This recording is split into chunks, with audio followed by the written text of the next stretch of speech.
Alright, welcome back everyone for another video. So once again, Bible studies.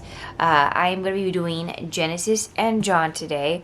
But before I go ahead and get into it, I want to give you guys a couple of updates, specifically referring to my uploading schedule.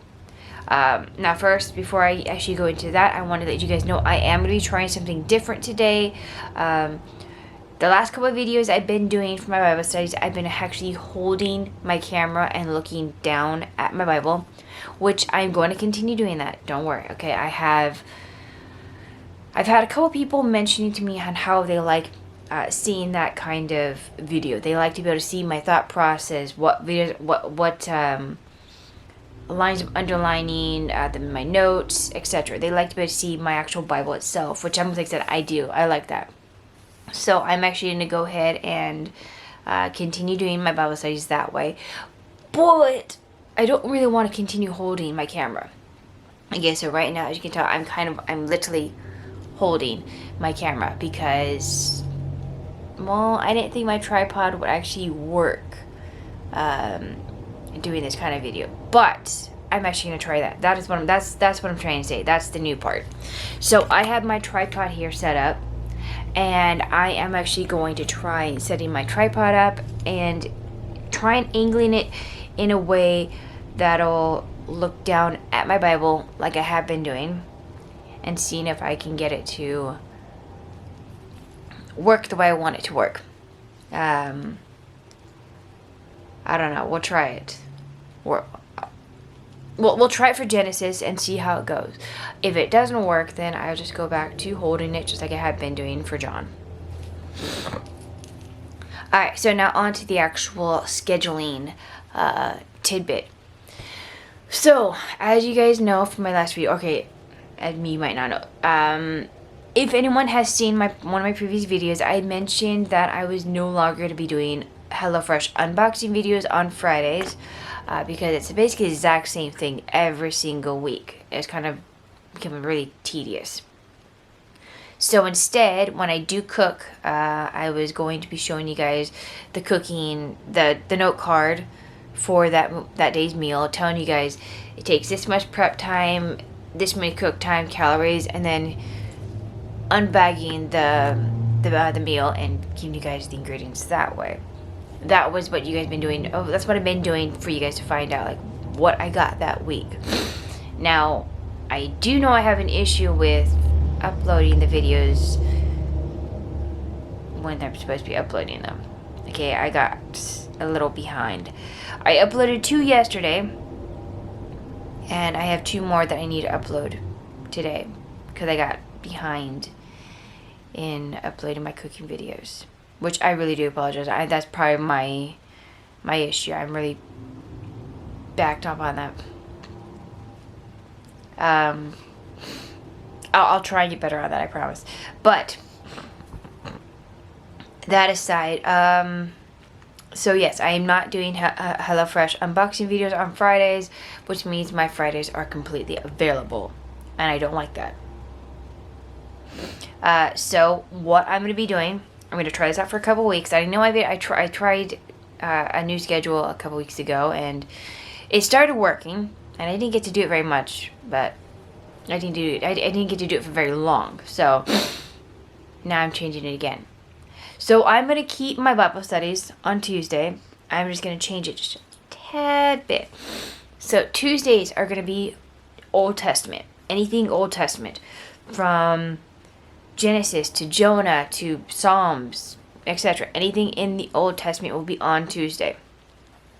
Wednesday will be New Testament, so anything from Matthew to John to Revelation and everything in between. That way I'm not doing 2 Bible study videos in one day, or at least not uploading them in one day. I might record them in the same day, but I won't upload them in the same day. That way spaces them out just a tad bit. Especially if I'm doing a cooking video like I would be tonight. I don't want to upload like 3 videos in one day. I'm actually trying to pace my channel out and actually make posts set regularly. So that'll be Monday, that'll be Tuesday and Wednesday. Friday, I am going to be doing alternating videos. So, for example, this Friday, I am planning on doing a parenting video. One of the controversial topics. I'm looking at doing the disposable diapers versus cloth diapers and doing a video on that. Now, granted, I haven't started research on it, but I'm going to be starting that today. Then next Friday will be some kind of random video. Like, I don't know. I haven't thought of a topic yet. I haven't thought of a topic what I'm going to do for it, but like, just random. Top 10 favorite books. Remember those? I will post a link to it at the very end of my thing, but I'm pretty sure I made a video on different topics I want to try doing in 2023, which like I think movies, like a different type of movies I like to watch, or different kind of books, reviews, etc., etc. I will be doing that every other Friday when I'm not doing a parenting video. So like I said, this Friday will be a parenting video. The next Friday will be some kind of other random video. The Friday after that will be another parenting video, and etc., etc., etc. That is kind of what I'm trying to go off of. So I'm getting at least one parent video in, and I'm getting in my Bible studies, and then the other week after that will be, of course, it's still Bible studies, and then one random video. So you cannot talk today. So you kind of get an insight onto me personally. You guys get an idea, like, what kind of movies do I like to watch? What kind of books I like to read? I don't know. I might do something as fun as, like, let's create an IMVU character. I don't know if you guys know what IMVU is. It's kind of a AI. It's not really an AI thing, but it's like a character chat room kind of thing. You have to look it up. I can't. It's hard to explain what IMVU is, but I can do something like that. Do an IMVU thing, or maybe one of these times, if I can figure out how to do it, do a gaming day. Like I record a game I'm playing, something like that. Just something else other than a parenting video and other than a Bible study. Just something fun, maybe. But that's kind of what I'm looking at doing. So every other week will be alternating between parents and fun video.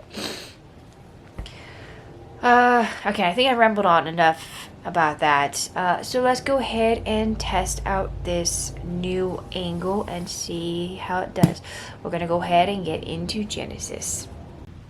Alright, so unfortunately the tripod thing just did not work. I tried it from different angles and I tried working with it, and unfortunately I just couldn't get it to get any closer than that. But you guys can see what I'm have outlined and by everything, but the problem is you guys can't see what I have written there or anything like that. And I probably could zoom in, but I would have to literally stand behind the camera still and just kind of manually move the tripod around. Okay, so that just does not work. So I'm just going to do it my current way. So let's go ahead and get into Genesis. We're doing Genesis 14 today. Now, brief overview of 13 and what happened in 13. So Abraham and Lot, they were separated. And not separated in the way that they got torn apart or anything, but the fact is that their entire, I guess, people, they just didn't get, there was just too many people to for the land to have Abraham's property and Lot's property. So what they did is they divided the land between them, and Lot took the land that was closest to Sodom and Gomorrah, and Abraham took the other land. He went to the other side of the property, and that way the land could sustain both of their properties and not having to have their people kind of mixing in each other's throats. So that's where we're at. Now, the very ending of it, God had been basically talking to Abram saying, hey, you will have your own offspring and he's going to give it to your people and whatnot. And now we're going to get into Abram having to rescue Lot. Alright. Now, before I think, if I mispronounce something or if I just completely skip something and say, hey, blah, blah, blah, don't get mad at me, because a lot of these names back here I cannot read. They're just too confusing, like that one specifically. Amphrael, I don't know. Okay, so don't kill me if I say something wrong. So it says, in the days of Amphrael, king of Shinar, Arioch, king of Elasar, Chedorlaomer, king of Elam, and Tidal, king of Goim, I don't know. These kings made war with Barah, king of Sodom, Bersha, king of Gomorrah, Shinyab, king of Admah, Shemember, king of Zimboim, and the king of Bela, that is Zor. And all of these joined forces in the valley of Siddim, that is Salt Sea. 12 years they had served Chedorlaomer, built in the 13th year they rebelled. In the 14th year, Chedorlaomer and the kings who were with him came and defeated the Rephaim in Ashtaroth-Carnarium, the Zezoim in Ham, the Eminem in Shavok. These sound like it's Russian or something. Kirethium and the Horites in their hill country of Seir, as well as Perar, I don't know, on the border of the wilderness. Then they turned back and came to En-Mishpat, that is Kadesh, and defeated all the country of the Amalekites, and also the Amorites who were dwelling in Hazazon Tamar. I don't know. But I do want to point out that either way, this king here, he rebelled and wanted to be free of his domain, and they were much... So this is basically much like humanity, okay? I just kind of want to point that out. So the king rebelled, and he wanted to be free of the domain, and that's kind of exactly how humanity is. We want to be free of the domain. So, and this is just kind of all technicality kind of stuff.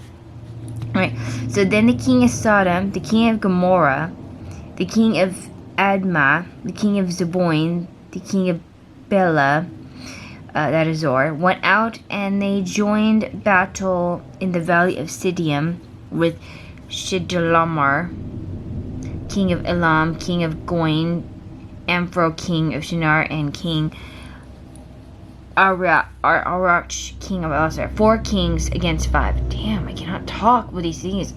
Why did they make them so confusing? I think I need like a what would you call it? A pronunciation book to go along with this. Now the valley of Siddim was full of Button pits? I don't know. I'm guessing like tar pits. I did not. I completely forgot to even look that up. And the kings of Sodom and Gomorrah fled. Some fell into them, and the rest fled to the hill country.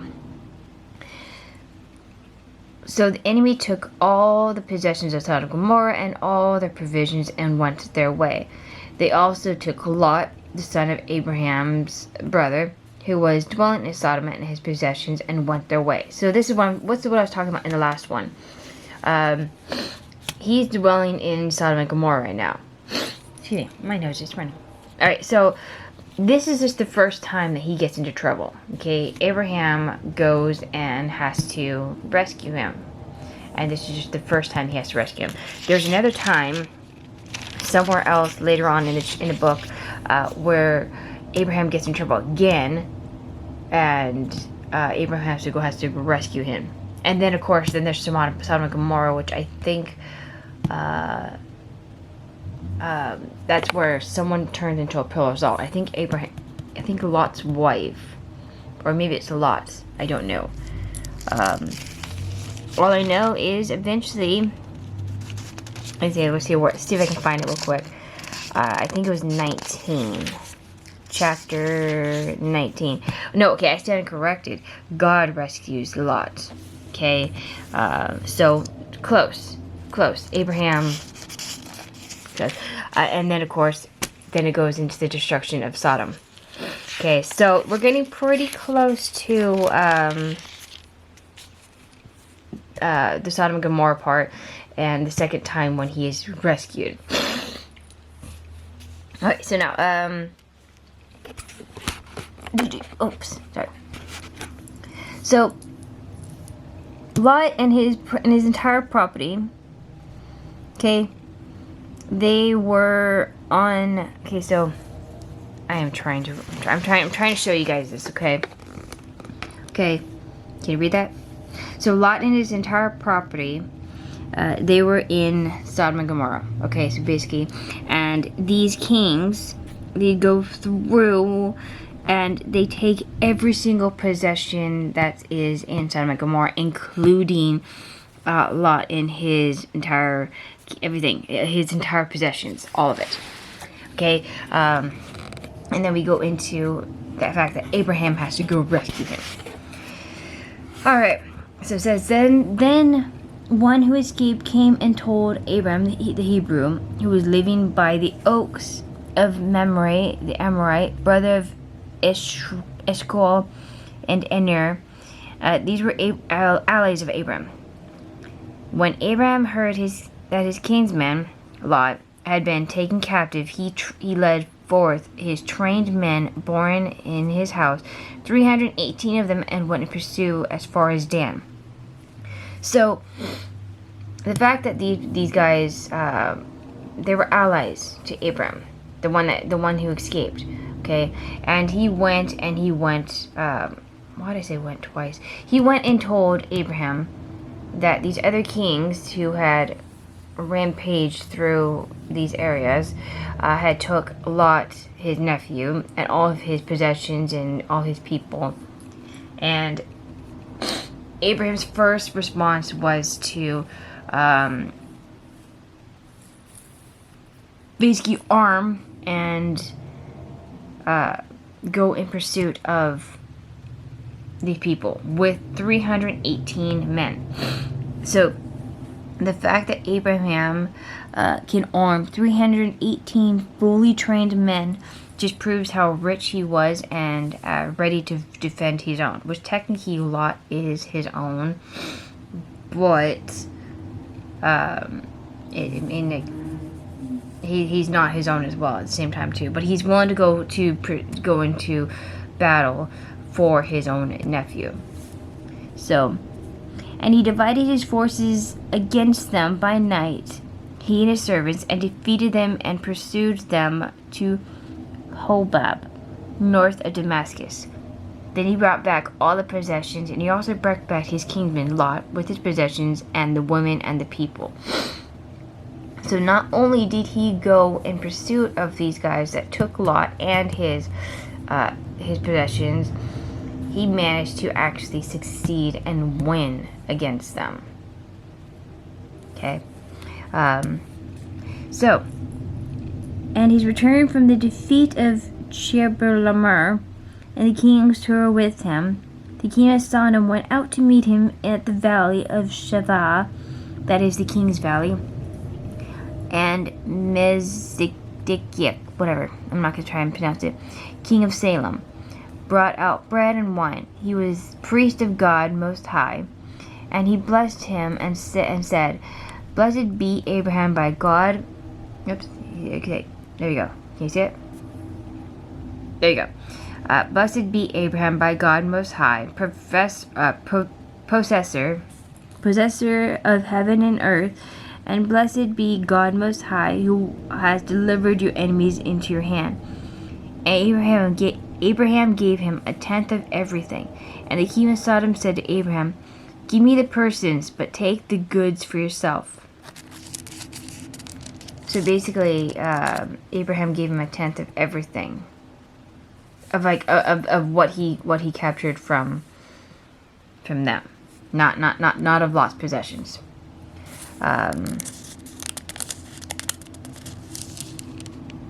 And then, as you can tell, the king basically Sodom is basically saying, "Just give me the persons, but take the goods for yourself." Okay, and this is Abraham's response. Okay, if I can get to focus.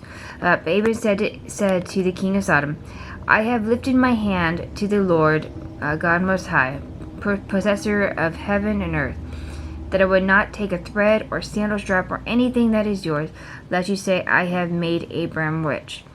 I will take nothing but what the young men have eaten, and the share of the men who went with me. Let Aner, Eshcol, and Mamre take their share." So basically, he's trying to say all the glory goes to God.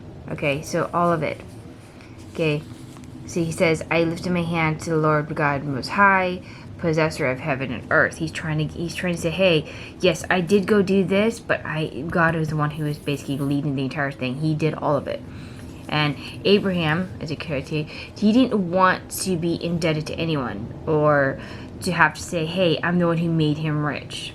Which is why he said, I don't want anything, but just the food that the young men that people have eaten, and that the share goes to these people here.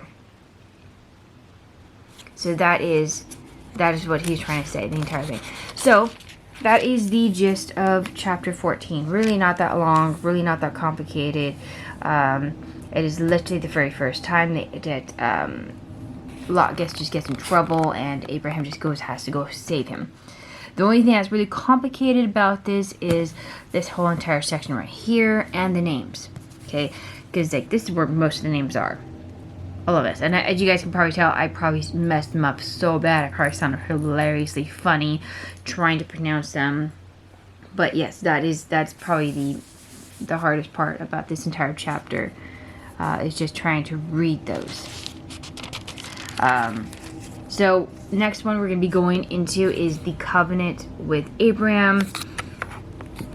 And this one is a little bit longer. Actually, not that much. But it does have this thing here. It has the reflection that I sometimes read in my previous ones. When I did my previous ones, I usually read these. Unfortunately, 14 does not have one. Now, I could probably read this for you guys. Let you guys read this. This is Melchizedek. He's among the most mysterious figures in Scripture. King of Salem, a city identified with Jerusalem, and priest of God Most High. There's his name right there. His name means King of Righteousness. Following Abraham's defeat, Chidlamer and his rescue of Lot, there's his name again, provides a meal of bread and wine for Abraham's men. He then blessed Abraham, contributing Abraham's victory over his enemies to God Most High. In response to Melchizedek's blessing, Abraham gave the priest king a tenth of everything he had. David mentions, there's his name again, in Messianic Psalms 110, and the writer of Hebrews presents a name as a foreshadowing of Jesus Christ, who is both priest and king. So here's a reference to it. So it's referencing to 18 to 20 here. So literally this little section right here. Okay, that's what the reference is to. He's referencing Genesis 14, 18 through 20, which is right there. So yeah, I mean, I get a couple little profiles here, but not so much. but I do get these things here quite regularly. They are what are called reflection pages. This one is over 15, so I'm not gonna let you guys read it right now, but I get this quite. So like, eventually I will get to a person named Ishmael, which I don't know who that is. Let me go back to the very beginning of Genesis real quick, so you guys can see, like, do I have any other characters that I might... Oh, here's Adam. Okay, so Adam means man. It was the first human being created of dust. He was made in the image of God. Adam was given dominion over the rest of creation and was placed in the Garden of Eden to care for it. God created Eve as a helper for Adam and together they enjoyed perfect fellowship with their Creator.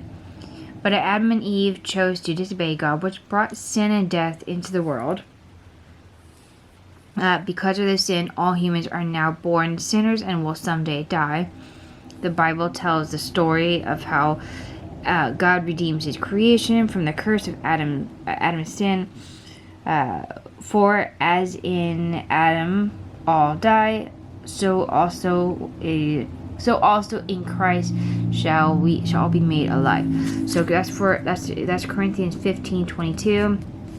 Okay, so that's Adam. I should have looked. That's kind of cool.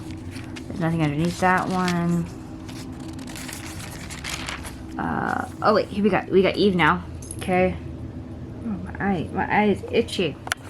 Sorry, hold on a second. Alright, so Eve says, God created Eve, whose name means life, as a helper for Adam. Fashioned from one of Adam's ribs, Eve became the mother, that is, the female ancestor of all human beings. Though enjoying perfect fellowship with God, Eve was deceived by the serpent and disobeyed God by eating from the tree of the knowledge of good and evil. Because of the sin, Adam and Eve were driven from the paradise of Eden and began to experience great hardship. For Eve, that included pain of childbearing. Yet, as promised in 3:15, one of her offsprings would defeat the serpent and bring salvation and eternal life to all who put their trust in Him. I like that. I can't believe I've not read these. Okay, let's see, who else do I have? Nothing underneath that one. Oh, I like this. It shows the showing age of fatherhood and age and death. So you got Adam, and he lived to be a little over 900. And as you can tell, they start going down and down and down. So yeah, we got some people who just lived to be like almost 1,000 years old. And there's a lot of people here. Half of them I don't even know. Alright, then we got Noah. Sorry, excuse me. Alright, so Noah was a righteous man who faithfully walked with God despite the wickedness of his generation. When God chose to destroy the earth because of its hopeless corruption, Noah alone found favor in his eyes. God instructed Noah to build an ark that would keep him and his family safe during the coming flood. Noah also took representative pairs of each kind of animal with him into the ark to plunge the earth after the flood. God made a covenant with Noah, promising that he would never again destroy the earth again with the flood. The New Testament calls Noah a herald of righteousness. So 2 Peter 2:5. Now, just a reminder that the covenant that he made is the rainbow, which the LGBT community has stolen as part of their gay pride kind of community thing. Let's see, who else we have? Chronological of Noah's time in the ark. That's not what I'm trying to look for. I don't think we have anyone else after that. Oh, here we got Abraham. Okay, so now we got God called Abraham to leave his native country for a land that he would show him. When Abraham arrived in Canaan, God promised to give the land to him and his descendants, who would become the nation of Israel. the Lord promised that the whole world would be blessed through Abraham and descendants. Abraham faced the ultimate test of faith when God commanded him to sacrifice his son Isaac. I haven't gotten to that part yet. Because Abraham was willing to do so, God once again promised to bless him and to multiply his offspring. God spared Isaac from death by providing a substitute sacrifice, foreshadowing the subsidiary death of Christ on the cross. I have not gotten to that part. Alright, do we... and of course, then we come back up to this one. So yeah, so now we're up to date on profiles, and we're up to date on the actual Genesis itself. So I did give you guys a little bit of extra stuff you can kind of look into, and just like I say, next week we'll be covering Genesis 15. Alright, so I'm going to let you guys go, and I will see you guys in the next video. Bye, guys.